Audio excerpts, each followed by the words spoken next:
But therein lies the whole difference between philosophy and theology, between philosophizing and believing the divinity in the divinity of Jesus, which does not have a phenomenological warrant, and that it indicates the limits of phenomenology as it indicates the limits of metaphysics and the inevitability, but this is not a question, the inevitability of a relationship between the metaphysics, as Heidegger talks about it, and philosophy, as he finds it in Plato, even with the limitations that he imputes to Plato. Does that help? It helps me a little bit. If I can do a follow-up on that. Certainly my own, and I may have muddled the waters a bit by mentioning Augustine, because I wasn't attributing that to Heidegger so much as the interpretations, which simply say, as Jean-Paul Sartre reads the same things, that we are ahead of ourselves, that we're always in our thinking, not just thinking about now. Seneca says similar things, but we also think about tomorrow and tomorrow and tomorrow. Right. So that's simply the time. You don't need the rest of phenomenology to just get there. Right. Husserl, Heidegger brings something else.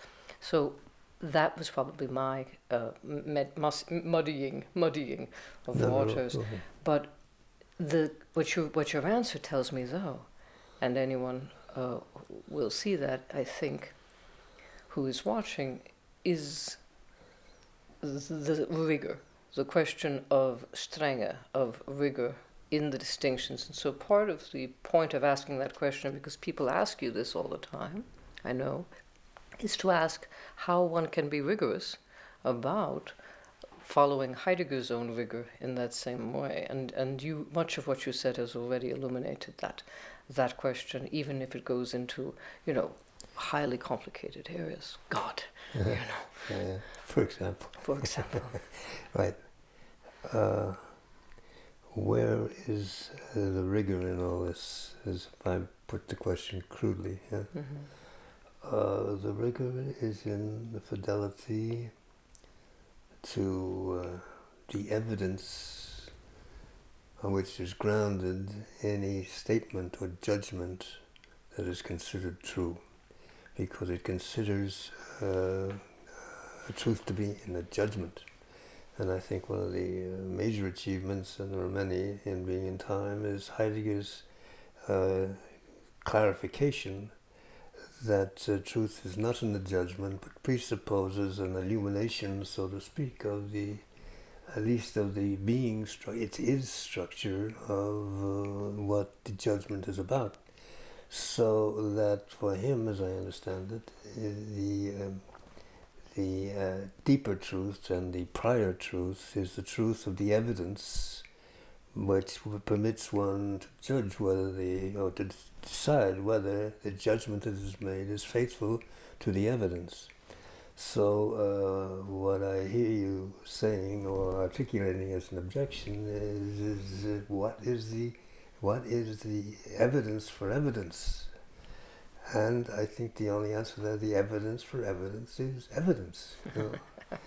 And the rigor is in the effort to discern what is the evidence for what is being said. But that transposes, so to speak, or transform, if you will, the whole search for truth, because it becomes a search for evidence. And it's at this point where I think the influence of Aristotle kicks in, because equally contemporaneous with the initial experience of Heidegger as posed by his initial reading of Aristotle, there is a matter-of-fact quality, and that which permits us to say, well, if you ask me, well, why do you say? Well, that's the way it is, that's the way it is. And so the prior notion of truth is the way things are. And that brings us immediately into a deeper understanding of truth than truth as conformity, into truth as disclosure. And therefore the entire history of the effort to wrestle with the word unconcealment and as the more fundamental truth. And then that for someone who pursues it recently, if you talk about unconcealment, that supposes there is already a concealment that is somehow revealed, the veil is taken away and revealed, so that unconcealment itself remains problematic. What is the negative component of unconcealment except concealment? You know? And what does truth mean? But somehow that that concealment is unconcealed. But that then it becomes a closer analysis of what the open is. You know, it's the openness of undetermined, and I don't say unlimited, but the undetermined darkness that somehow is illuminated, and it's illuminated for Heidegger in beings, particularly human being, in that instantiation. But that implies, as an unconcealment, that there is an of it, you know, that there is a limit to the darkness, and that is the ultimate mystery, you know, of truth as unconcealment. You know, yes, but the unconcealment of the open is itself not infinite. You know, it has its bounds. It must have its bounds. I'm going back now to Greek thinking, and particularly as insisted upon in Heidegger's own analyses. As I recall, the first time it struck me was in reading his Introduction to Metaphysics, where it's quite clear that he's talking about limit as peras, and the notion of the apeiron is an old Greek notion, you know. But the apeiron is a no thing, because it's undefined, and it cannot be, and therefore it can't even be the darkness alone of truth as original.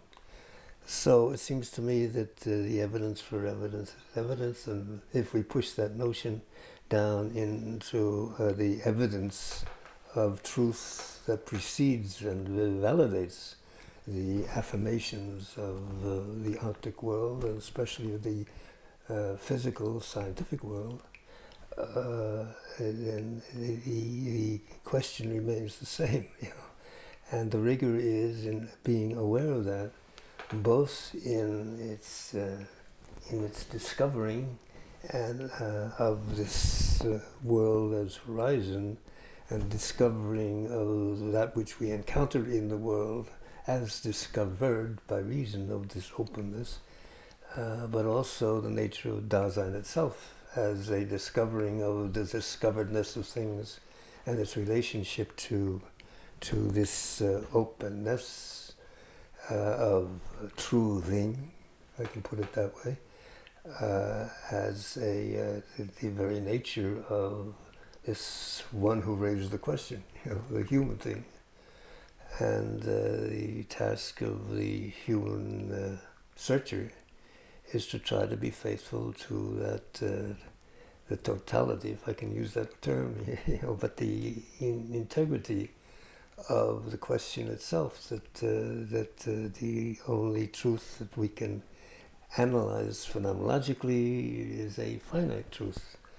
And therefore, if there is, for those who believe, if there is another kind of truth than phenomenology can discover, as I think real believers maintain, then that supposes another dimension of truth as aletheia, that validates itself of itself simply by its self-presentation as being precisely that.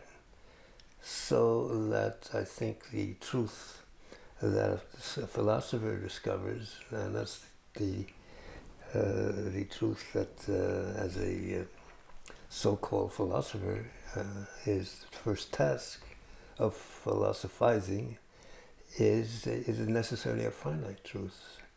And if there is another dimension of human experience that we easily, perhaps too easily, call revelation, that is to say, divine revelation, that is to say, some kind of presentation and equally self-presentation that reveals itself precisely as not reachable through phenomenological analysis.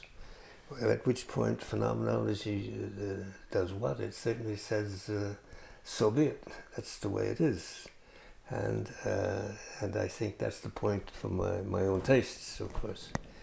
Heidegger reaches in Zeit und Sein, when he talks about the Es gibt Sein, es gibt Zeit, aber Sein ist nicht, and Zeit ist nicht, aber sie zusammen are given. There is, what is this is that gibt? And that's the way he includes, it sounds pedantic, I'm sorry, but it's just caught the current of the thinking or articulating it. What is the is das gibt? And at that point his answer and Ereignis, But Ereignis at the end of Zeit and Sein has a different kind of Ereignis than it had in Liberal Humanism, for example, where that language is introduced.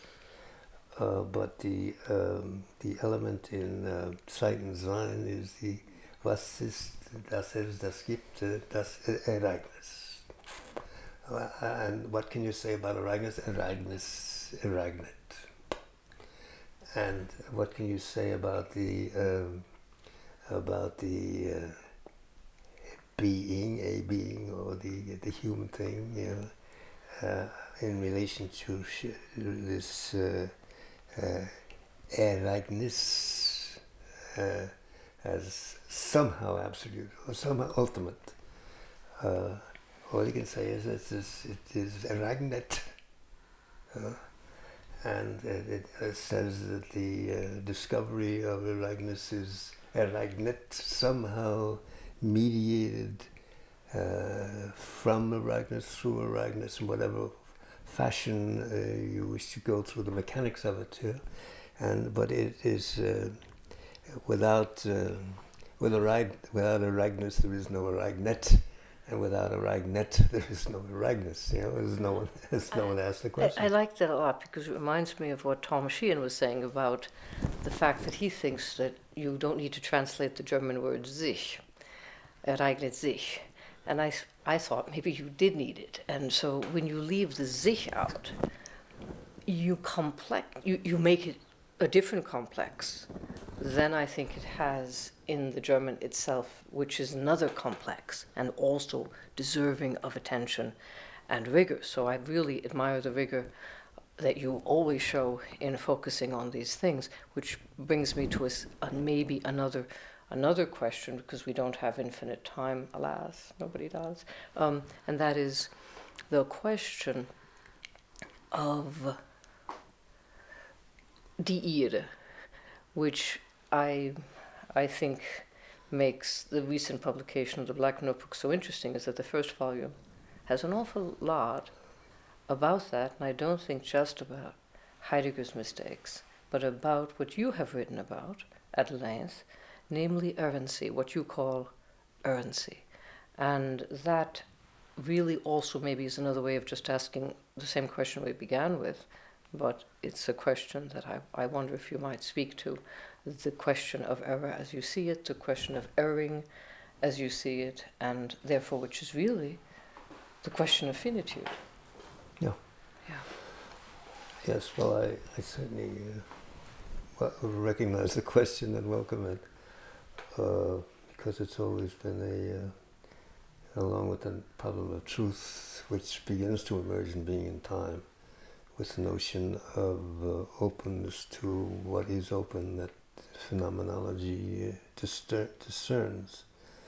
There is always a negative component in in being in time, first of all, and certainly again in On the Essence of Truth, which, as far as I know, dates from 1930. But in Being in Time, he insists on the fact that the Wahrheit is the Wahrheit of ein geworfener Entwurf, although the Geworfenheit of the Entwurf is not insisted upon in my memory in Being in Time, but the substance is certainly there, and the thrownness of truth, as he says, if I'm recalling correctly, in his analysis of truth, and I think it's number 44 of Being in Time, he says he always insists upon the fact that that the truth that is discovered or discerned by reason of the illumination of beings made possible by access to the ground of beings, talking Being in Time now, that illuminates them somehow from the inside. That openness is always, even in Being in Time, a geworfene openness, a thrown openness, which is expanded later on when he talks, or again in Being in Time, when he talks about the existential Struktur of Dasein. He insists upon the Entwurf as one, as the throwing open of the possibility of all contact with beings, but along with that is the finitude of it, or at least the fallen quality of it. And that is so that every truth includes its own untruth, said crudely in Being in Time. So when it came time in my own effort to try to follow Heidegger's thinking insofar as it could be determined as following the sequence of his thinking rather than the sequence of his actual publication, but then in those terms, in 1930, and in the essence, and the essay on the essence of truth, is close to Being in Time, etc. But there, it becomes quite clear that the negative component of truth that you discern very clearly and insisted upon in Being in Time is now transferred to a negativity that is somehow other than simply the finitude of Dasein. That is to say, he seems to have shifted, and this is what I understand to be the Kehre, the so-called turning in his thought, to be the actual nature of the turning, where he begins to realize at the end of the analysis of Being in Time, which was supposed to be an access to the meaning of being, left him with nothing more than an analysis of the notion of the where being is encountered, namely Dasein, among beings, and therefore said nothing about the being or the nature of Dasein as about it to be. And it's around that time, it seems to me, where he shifts and said, what about it to be? After all is being said about the is, and begins to, I talk about it crudely, and I intended no more than crude in repeating it here, but it's a way of making students understand the shift that takes place, not in Heidegger's preoccupation, but in the shift in the focus of his analysis, which I understand to be a shift of focus on Dasein, or on the where of being among beings, or the where it is manifest among beings, to this to be itself. And this to be, I understand, therefore, as sort of a wall against which he has been hitting himself, so to speak, with his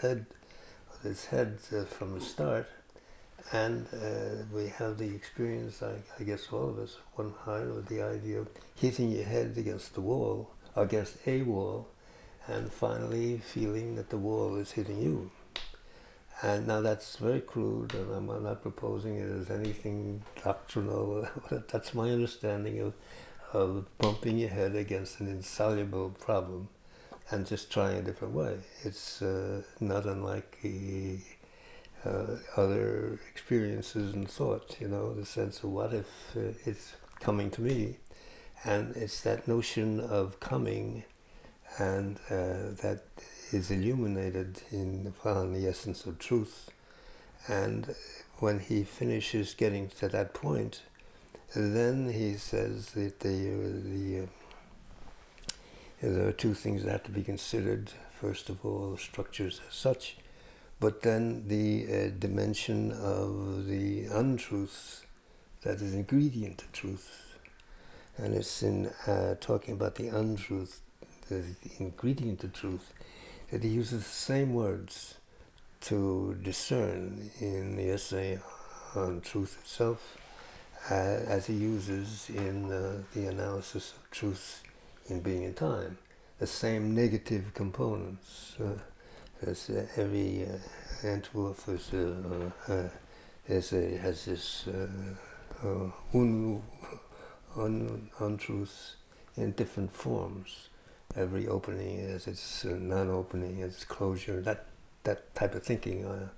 I don't remember the exact formulation as we're talking, but he uses the same words to discover the negative component of truth, on the essence of truth, as he used in being in time. The exact same words to talk about the negativity now, and that negativity now comes